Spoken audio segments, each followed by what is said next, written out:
almost all have learned at school that genetic code consists of triplets of nucleotides forming codon associated to an amino acid, and that one particular amino acid can sometimes be coded by several codons.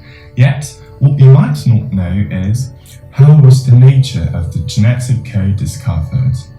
The analysis of one fundamental paper of genetics devoted to that question will be the opportunity for us to wonder about wider concepts and properties of research about the unity of knowledge. About the methods of this article, it will be first needed for us to see how a gene can be experimentally identified as functional or non-functional. Then we're going to see how they did to locate point mutations in DNA, thanks to the so brilliant T4R2 system developed by Seymour Benzer. Afterward, the influence of these mutations on the reading frame of a gene. In addition, we'll examine the evidences in favor of a reading of the gene triplet by triplet, starting at a fixed starting point. Eventually, we'll see how Crick and his colleagues could conclude, thanks to all of their experiments, that genetic code was degenerate, which involves that several triplets can code for the same amino acid. So, at this time, in order to study whether a gene is functional or not, the activity of a gene must be correlated to a phenotype. Whether a gene is functional, it is associated to a wild phenotype. But whether the gene is non-functional, we notice the absence of the wild phenotype. And so the proper model used for the study is called the T4R2 system, which involves bacteria, E. coli, and a virus, the T4 bacteriophage, which literally means that this virus is eating bacteria, such as E. coli. So here is how a T4 phage looks like, and this is the unique phage chromosomes whose R2 gene does interest us, as it is responsible for the E. coli lysis caused by the phage. So let's gradually see which phenotype is associated to the R2 gene expression. This is E. coli, which is going to be infected by the phage by inserting its own DNA, which constrains the host, E. coli, to synthesize viral proteins thanks to the viral DNA injected by the phage. Then, those viral proteins assemble together so it can produce new phages, which are released by lysing their host, E. coli, thanks to the R2 gene activity. So if we observe the influence of neo-synthesized phages on bacteria in an agar plate of a Petri dish, we'll notice that lysis is spreading towards adjacent bacteria by the phage proliferation. The microscopic manifestation of those successive lyses corresponds to a plaque on the bacterial culture. And so finally here, the phenotype associated to the phage R2 gene activity, which controls E. coli lysis, corresponds to a plaque on the bacterial culture. So here is a real colorized photography shot by transmission electronic microscopy, TEM, where we can see phages injecting their DNA in a E. coli. And let's see the consequence of this infection using video microscopy. Obviously, it was not what Crick observed, but it is yet interesting and extraordinary. After the phage were dropped off on the E. coli culture, we observe successive and radial E. coli lyses, which finally form a lysis plaque. Here is really the plaque aspect in Petri dish that Crick could have observed. Let's keep in mind that those plaques reflect the phage R2 gene activity. In order to properly understand the rest of the presentation, let's keep in mind that if the R2 gene is functional, then lysis of E. coli by phages will be normal. Normal plaques will therefore be observed on a B culture as well as on a K culture. But if the R2 gene is non-functional, lysis of E. coli by phages will be altered. On an insensitive B culture, we will obtain known wild plaques, and on a very sensitive K culture, we will notice the absence of plague. Here's how to recognize the activity of the gene according to the phenotype observed on a K culture. If there is no plague, the R2 gene is non-functional. If the observed plague are wild, the gene is functional. So we associate a wild plague phenotype with the correct activity of the R2 gene. What should really be remembered is the fact that the absence of plagues on a very sensitive K culture indicates to us that the R2 gene is non-functional, while plagues on K indicate to us that the gene is functional. And culture B will serve as a host for genetic experiments, while culture K will reveal whether the gene is functional or not. For instance, let's consider the segment of DNA on which we would like to locate point mutation. In 1961, Benzer identified 7 large deletions of the R2 region of the bacteriophage, of which only a larger or smaller portion of DNA remains in blue. Thus, Benzer identified 7 DNA fragments that circumscribe specific region of the R2 region. These 7 segments constitute our reference library or bank in order to divide the studied gene.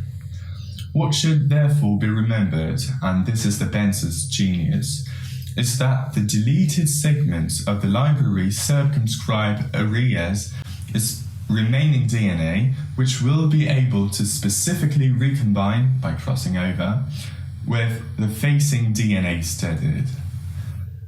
So to locate point mutation on the study gene, thanks to our library of 7 segments, Benzer will in fact exploit the fact that the segments of our bank do not all recombine in the same way with all the other studied DNA of the R2 region. In fact, the S1 segment will only be able to cross over with the DNA studied in the proximal region of R2, while it will not be able to do so downstream, due to the deletion symbolized in red. The deletion cannot in fact recombine with the DNA of the entire region, since their sequence homology is lost. The S1 segment is therefore associated with the possibility of recombining with the region of the gene onto which it is projected, the A1 region.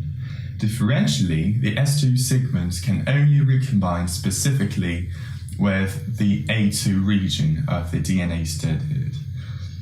Likewise, the S3 segment is associated with the ability to cross over with the A3 region of the gene, while S4 can recombine with the A4 region, and so on. Benzer was thus able to divide the R2 region of the chromosome of T4 into 7 segments. Thanks to the differential properties of the 7 identified deletions, since each segment differentially has a specific homology with a segment of the R2 region. So here is a recap of the mutation topography method developed by Benzer, before we can see how Crick was able to apply this technique. For example, a point mutation is known to make the R2 gene non-functional, and this is noticed because the phages do not produce a plague on culture medium K, since the lysis of E. coli is altered due to the non-functional gene. And this is the systematic screening of the Benzer segment library that will allow us to know where this mutation is located. And also, as we have seen, according to the different segments, only 2 possibilities exist.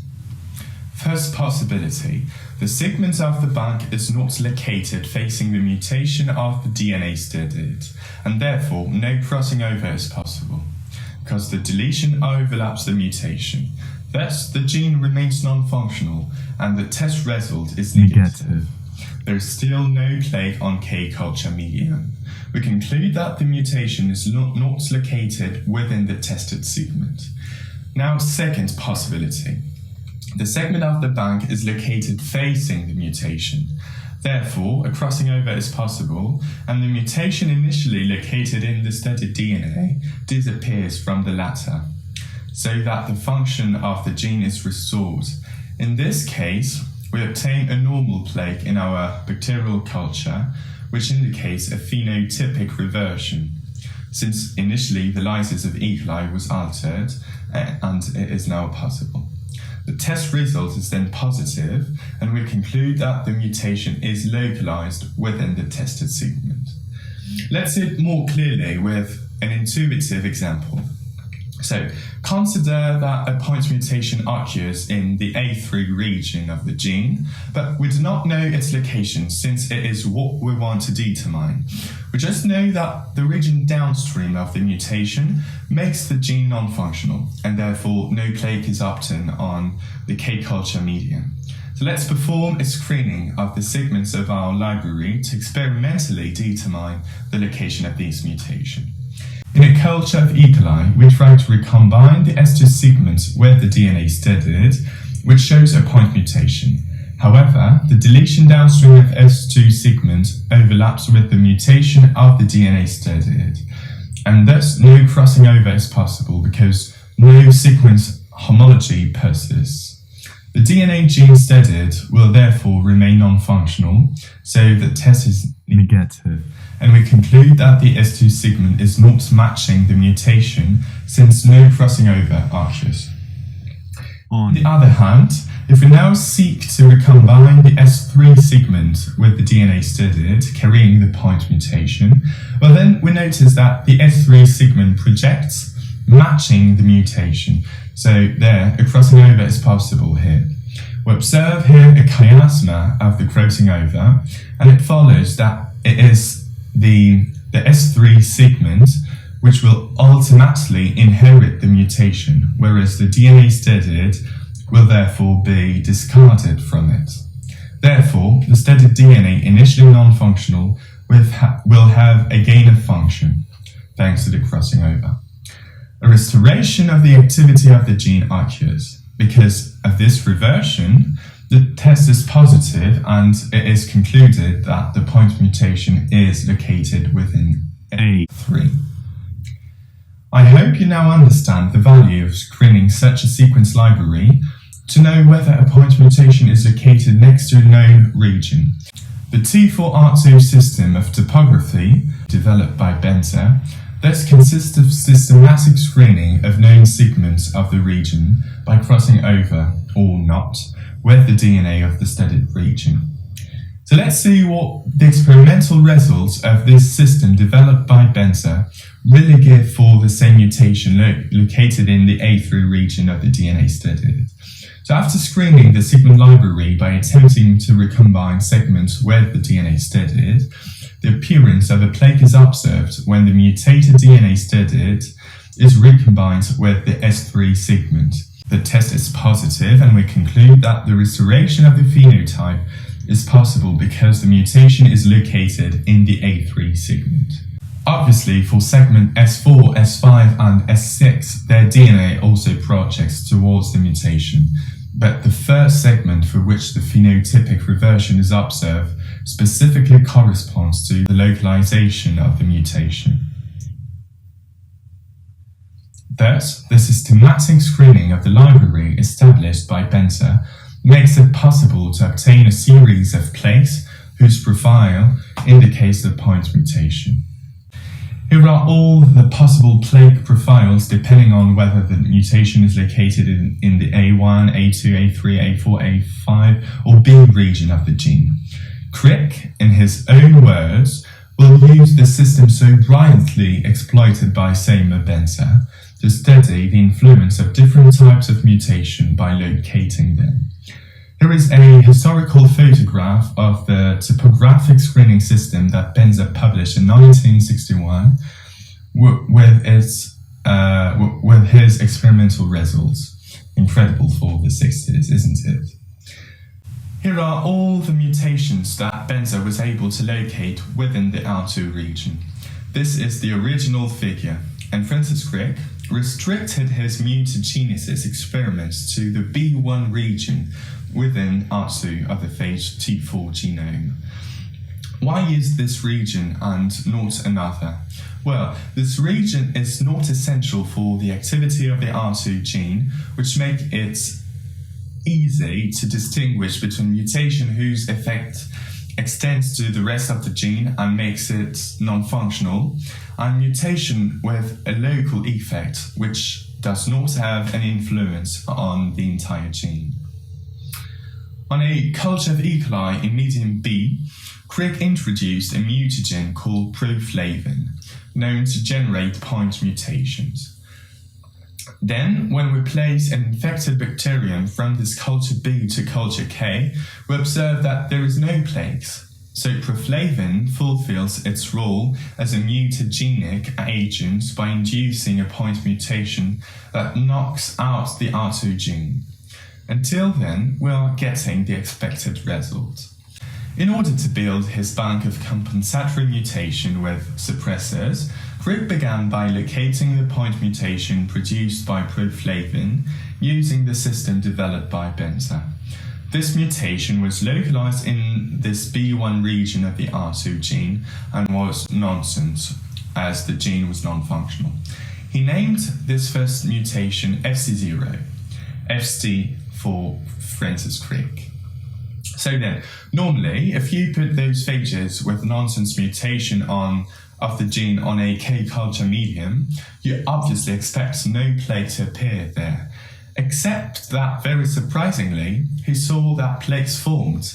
That is, he observed a reversion to a wild phenotype, indicating a restoration of the R2 gene activity.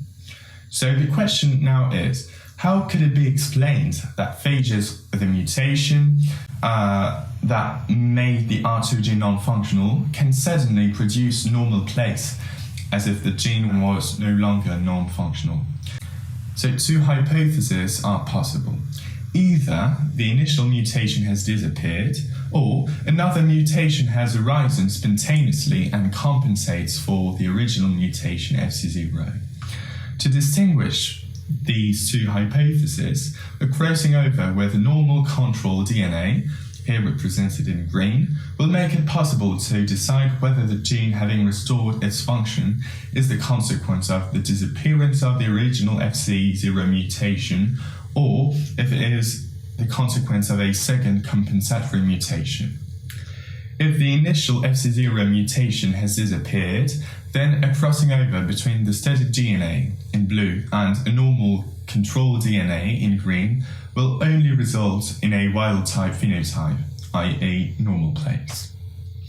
If there is a second mutation that compensates for FC0, we can expect that the crossing over will separate these two compensating mutations, and therefore, as each of these two mutations will be alone on each of the chromosomes resulting from the CO, the crossing over, the mutation won't therefore compensate themselves anymore, and the two genes will be non-functional.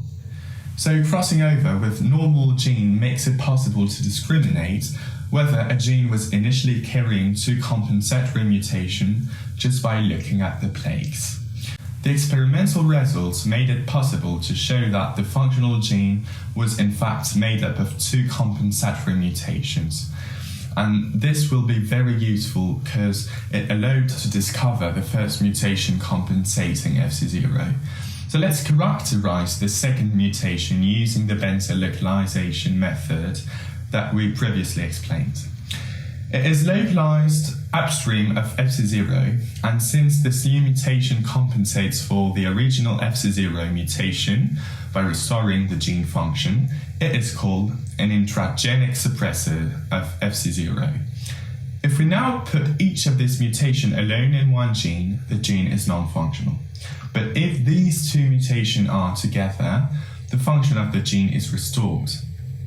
One of the two mutations therefore necessarily correspond to a deletion and the other one to an insertion, since they compensate for each other.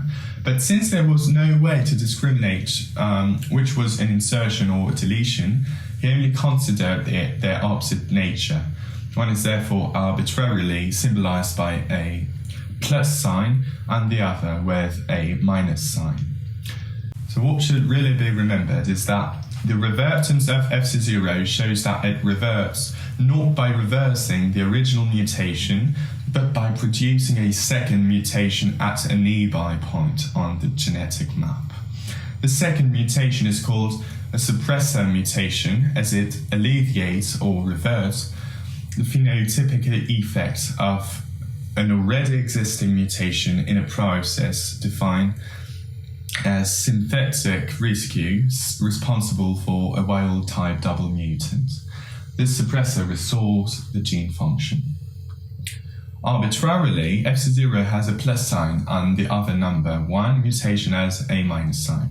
But be careful, the plus sign does not necessarily prejudge of an insertion. The plus and minus symbols are just allow one to imagine that one is an insertion or a deletion, but without knowing which one it is. It just indicates their opposite nature. We have to explain that these two mutations can compensate for each other now. Consider that this sequence represents a portion of the studied gene and that it consists of 4 different bases, A, B, C, or D, but for simplicity, only A, B, and C are represented. Consider also, even if the demonstration will be made later in the talk, that this sequence is read triplet by triplet from left to right. This sequence is therefore associated with a correct reading frame, represented in green triplet by triplet, taking the sequence at the bottom as a reference. If a punctual insertion takes place in the gene, let us observe its theoretical consequence on the reading frame. The reading frame is shifted from the triplet containing the mutation to downstream. Crick thus postulates that the sequence can no longer be read correctly and that the majority of amino acid associated with codons downstream of the insertion will not therefore be correct, so that the activity of the gene is non-functional. This would explain why, when FC0 plus is found alone in the gene, the R2 gene is totally non-functional and no plaques are found. However, if a point deletion occurs in the same mutated gene, let us observe its theoretical consequences on the reading frame. We observe that the region downstream from the original mutation has a restored reading frame, and that the only incorrect portion is circumscribed by the narrow region between the 2 compensatory mutations. Thanks to this restored reading frame for the majority of the gene, Crick postulates that this allows sufficient expression of the gene with only a few incorrect amino acids in the protein, which would not have deleterious effects on the protein. This thus explains the phenomenon of phenotypic reversion observed by Crick.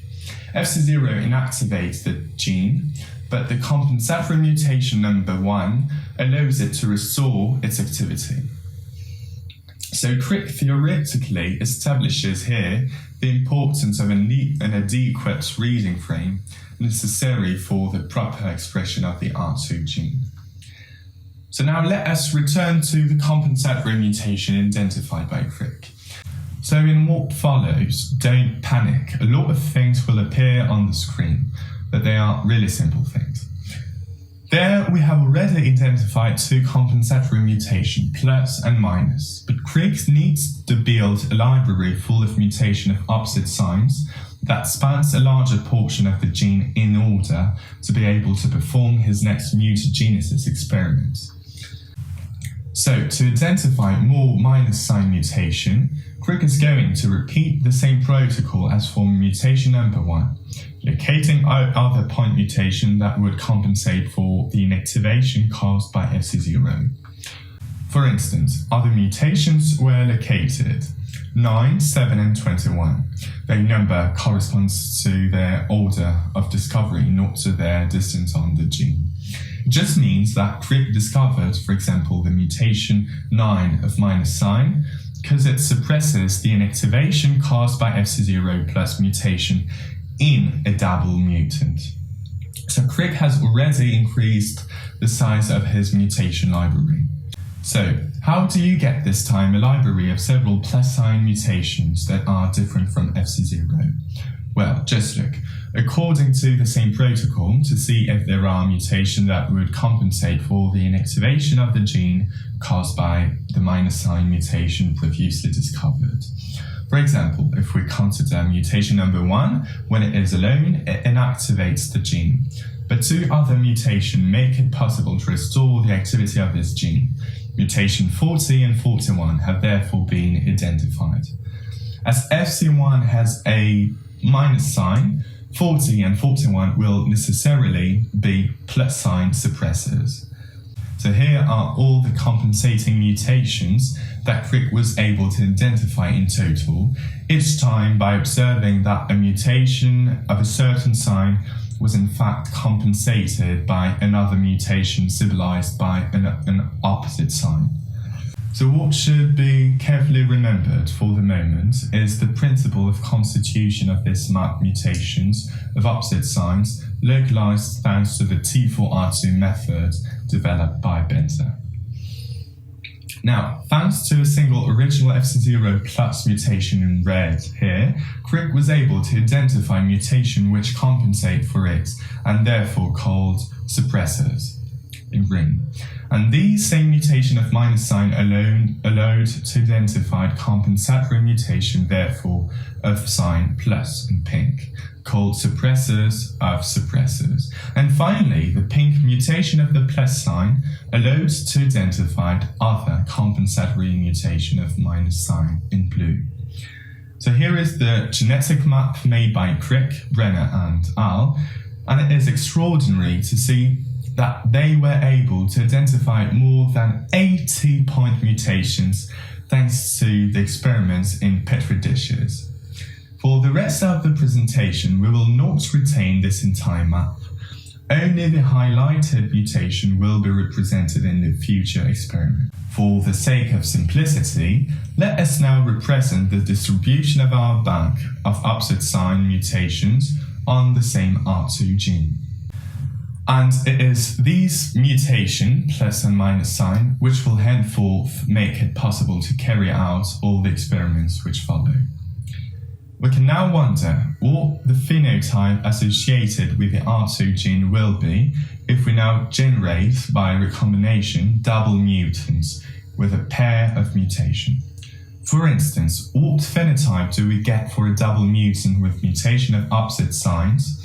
And what phenotype do we obtain for a double mutant with mutation of the same nature? The theory previously established with the frame shift predicts that 2 mutations of the same nature should shift the entire reading frame downstream so that the gene is non-functional. Let's start by checking this prediction. Thanks to our mutation bank, when we recombine the 2 plus sign mutation on the same gene, well, we observe the absence of plaque, that is, the gene is non-functional. The same results are observed for double minus sign mutants. Conclusion, 2 point mutation of the same nature lead to a shift in the reading frame without compensation, which leads to incorrect reading of the downstream genetic segment. Here are all the results performed by Crick. All these double mutants give a phenotype without any plaque on the K culture medium, therefore with an inactivated gene. The explanation provided by Crick is as follows. 2 mutations of the same nature shift the reading frame of the gene so that certain incorrect codons become nonsense or unacceptable. For example, it causes an incorrect structural conformation of the protein. Our second prediction concerns double mutant with this time mutation of opposite signs. One would think at first glance that in addition with deletion we would systematically restore the reading frame, except in the short portion between these 2 mutations. Except that in reality the situation is a little more complex than that. In fact, R plus with minus mutations equivalent to minus with plus mutation? This is the question. We had already seen that an addition shifts the frame downstream, but that a deletion makes it possible to restore the reading frame downstream of the insertion. So we are in the case where a deletion is located upstream of an insertion. However, if we now reverse the location of these compensatory mutation, would we necessarily end up with an equivalent frame shift? Let's see.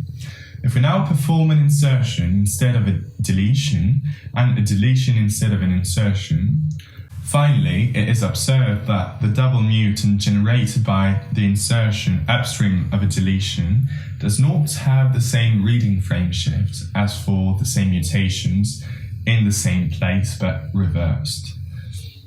We therefore conclude that two isotopic mutation of opposite nature do not necessarily cause the same shift in the reading frame.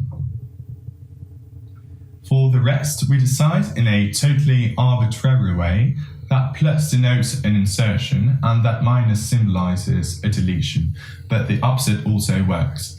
By convention, we represent the sheaf of the reading frame within a row starting from minus to plus. We therefore observe two types of shifts. Shifts to the right do not necessarily result in the same shifts in the reading frame as shifts to the left. We therefore conclude that there are two possible misreadings of the gene, one to the right and the other to the left. Although in theory we should observe a functional gene with two mutations of opposite signs, as there are two incorrect readings, it requires studying the function of the gene for each of these directions of these shifts. Here are the double mutants generated in culture. So an arrow symbolizes a double mutant which causes a frame shift in a specific direction. So to put it simply, we look at the consequences of the direction of the frame shift on different locations of the gene. In the table, the results of the phenotypes of these recombination of mutation are obtained. For instance, when a double mutant is formed with the opposite mutation FC1 and FC0, a shift of the reading frame to the right is observed, but this does not render the gene non-functional since the associated phenotype is wild. So overall, what do we observe? Rest assured, it's super simple. These double mutants generated by Crick made it possible to see that all the frame shifts to the right do not compromise the function of the R2 gene, since a wild-type phenotype is obtained experimentally, while not all the frame shifts to the left result in a functional gene. Indeed, a double mutant which causes a shift to the left between FC21 and FC0 does not make the gene non-functional. Its phenotype is wild.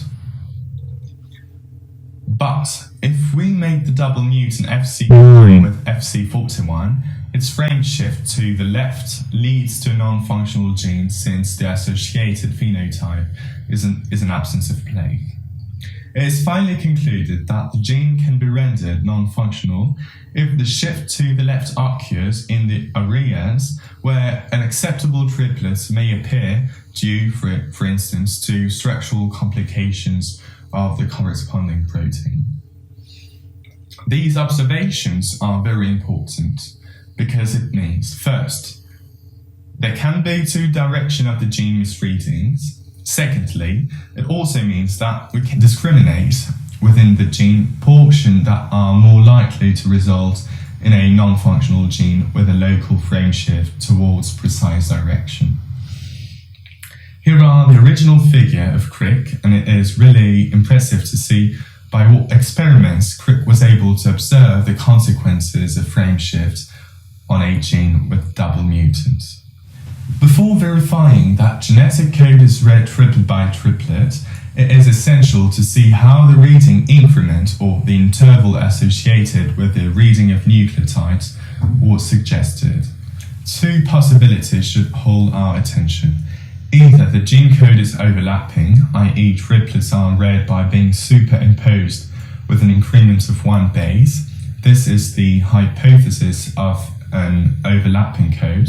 or the genetic code is non-overlapping, i.e. the triplets are read successively without overlapping. An overlapping code would involve certain bases participating in 3 different triplets, see red highlighting, whereas non-overlapping code has bases specifically involved in a single triplet. However, experiments have shown that all the point mutations observed in the gene modify the nature of a single amino acid, not 3. So the genetic code is necessarily non-overlapping. Let's see what the theoretical predictions are for the reading of the gene triplet by triplet. Here is a simplified wild-type sequence representing a portion of the R2 gene without deleterious mutation. We know that phenotype corresponds to a plaque, indicating the activity of the gene. If the gene is read triplet by triplet, it is obvious, as we have already seen, that a point insertion or a point deletion shifts the reading frame and inactivates the gene. We also saw that 2-point mutation of opposite sign and relatively close, insertion-deletion, could make it possible to restore the major part of the reading frame of the gene, therefore the gene is functional. If the gene is read triplet by triplet, then the insertion or deletion of 2 bases shift the reading frame, which inactivates the gene. We have already verified this experimentally with double mutants. On the other hand, if the gene is read triplet by triplet, then the insertion of 3 bases or the deletion of 3 bases should not inactivate the gene. Indeed, if we add 3 bases, it is almost as if we add 1 extra codon to the gene. So no shift in the reading frame covering the entire gene downstream would be observed. The gene would be functional. Thus, if the 3 mutations of the same nature that are produced in the gene are indeed punctual, and the experimental results show that this does not lead to the inactivation of the gene, this would be a striking proof of the reading of the gene triplet by triplet. Now, how to generate 3 insertions or 3 deletions to verify this hypothesis? It is enough to start from double and simple mutants. The combination between 1 double plus mutant and a single plus mutant will give a triple plus sign mutant. The exact same experiment can be performed by recombining mutation with the minus sign. As we know, the double mutants of the same sign, like the simple mutants, have their gene non-functional. But after CO crossing over, that is, after obtaining triple mutant plus plus plus or minus minus minus, Crick observed that the gene was functional.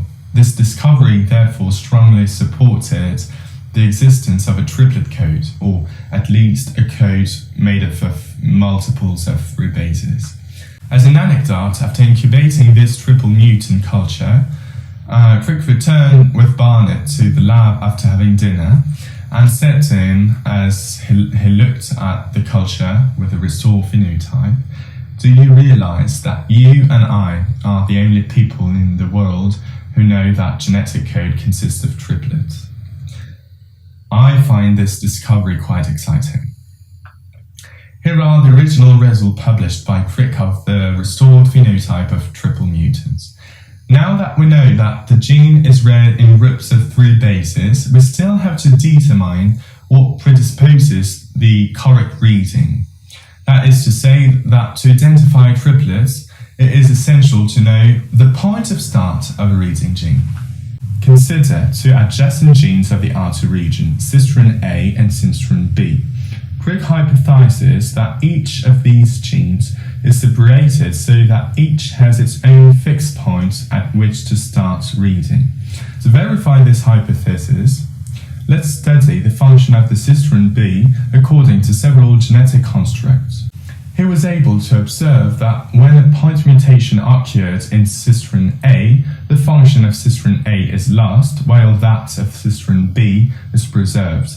Therefore, if the shift in the reading frame does not extend from cystrin A to B, it is a good clue to the separation of the 2 genes. This suggests that each of those genes has its own reading frame, hence an independent reading initiation point. To verify this, Crick sets out to merge the two genes to see if a reading frame shift extends to cistern B when the two genes are no longer separated. To do this, they used a particular deletion identified by Benzer, and the area covered by the deletion does not contribute to the gene activity. So even merged with cistern A, cistern B is still functional.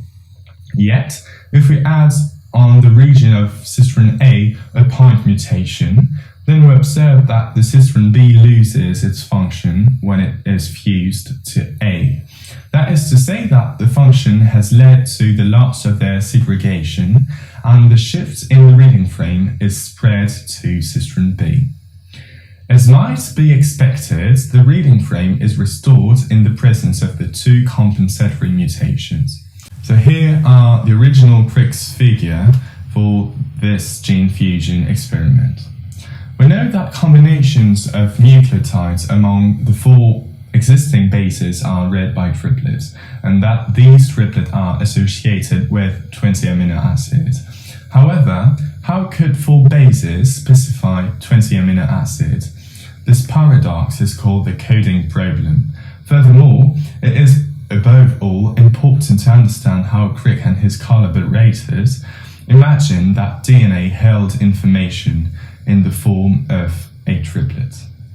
If the basic unit of information called codon consists of only 1 base, then there would be only 4 possible different codons. However, this is insufficient to specify 20 amino acids.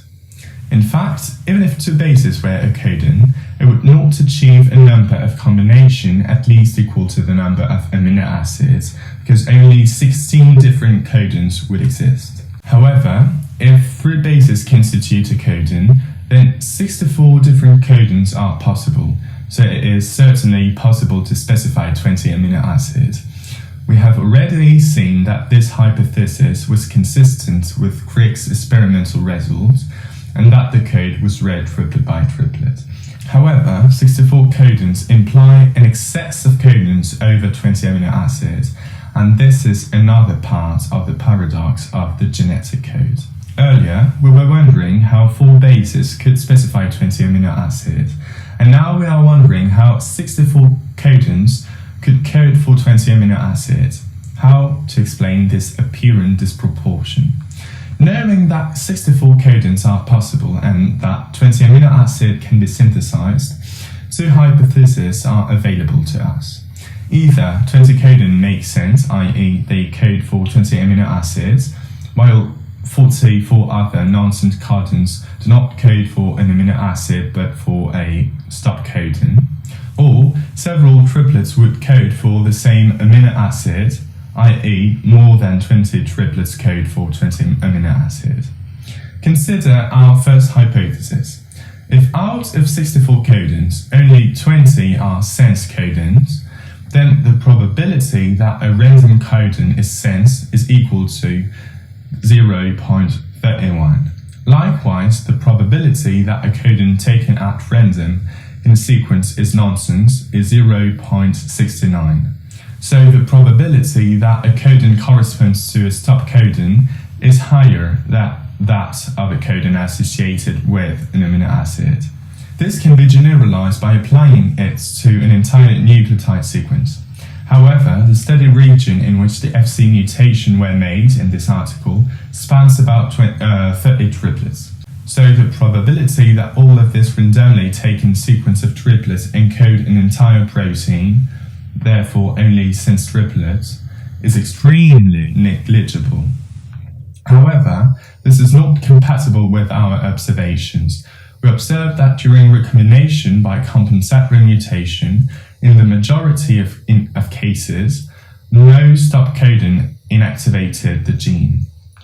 It was therefore necessary to abandon the idea that only 20 sense codon could have specified 20 amino acids, and it only remained to conclude that several bases of triplets must code for the same amino acid.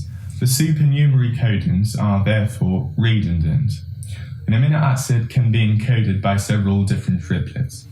This property of code redundancy is called degeneration, and we're talking about a degenerate genetic code. Let us simply summarize the general nature of genetic code for protein proposed by Crick and his colleagues. One triplet codes for one amino acid. The genetic code is non-overlapping. The gene is read from a fixed initiation point. A generalized shift in the reading frame results in an incorrect reading of the triplets. The genetic code is degenerate, i.e. several triplets can code for the same amino acid. A very important notion therefore emerges from all of this. It is the notion of collinearity between DNA and protein. That is, the information carried linearly by DNA predisposes the linear primary conformation of the protein.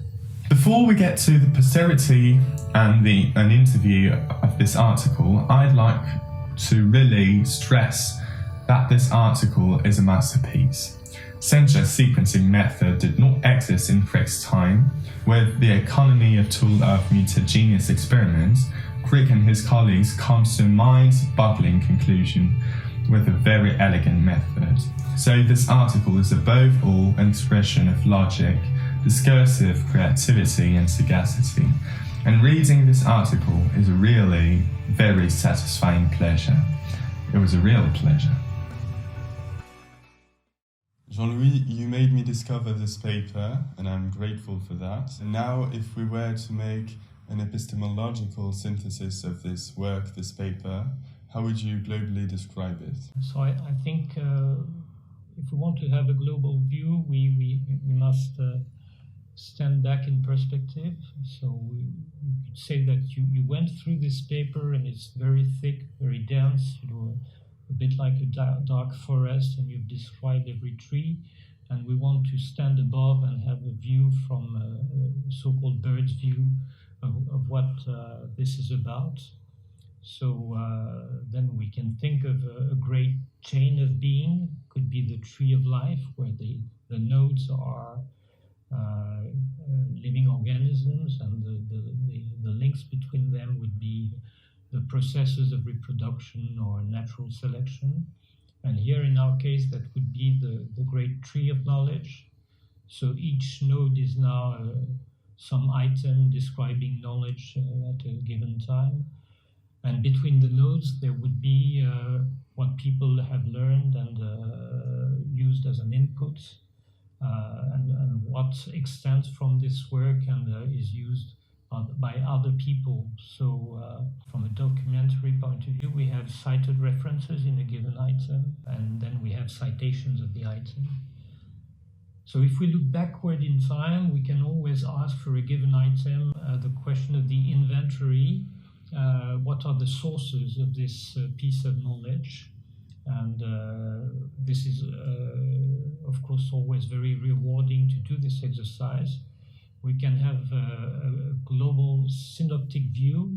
I use a term that I read in a work of John Desmond Bernal describing the work of Pasteur, the discovery of molecular chirality.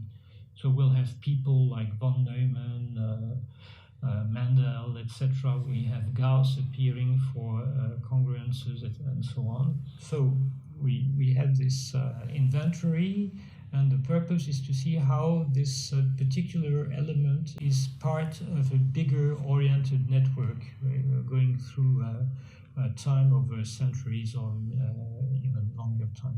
That's one point. And then the other question is that we look forward from the paper and we want to see its so-called heuristic utility, what the people have done with it.